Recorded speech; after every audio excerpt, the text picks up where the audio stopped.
新闻一开始，先看屏东的核山厂中岛是通报火灾，加在是随着拍花。消防表示，这烧起来是这废厂房后壁的水塔，怀疑就是因为这施工喷火器才无细力来导火。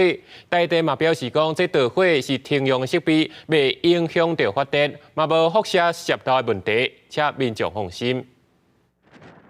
为远远的所在看过去，阵阵的乌烟一直为核三厂内底冲出来。顶部11:23分，屏东县消防局接到民众报案，讲第三核能发电厂火烧。消防局连续出动12车21人去现场拍火，因为核电厂火烧乌烟真大，相关单位拢无通报顶面爱疏散。幸存顶面代表会主席赶到现场是非常的不满，现场爆发激烈的冲突。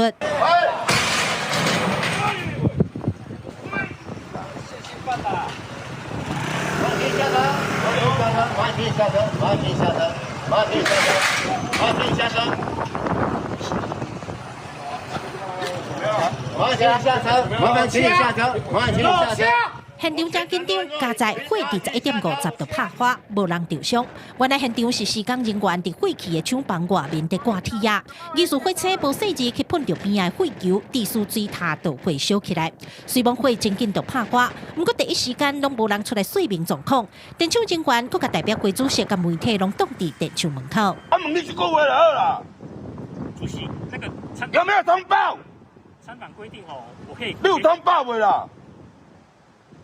通报可能要会，应该是有我们的公安组应该会回报。你那个从消防公所甲代表人收了，无收了啦，通报。我这百姓一个安放心的一个对袂，拢无讲啊。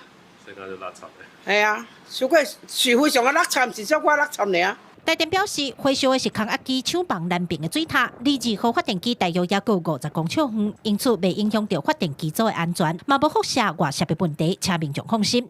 落尾台电也当机由8位代表进入电厂，了解这摆意外发生的过程。不过因为无即时通知，官府也决定要裁罚台电10万块。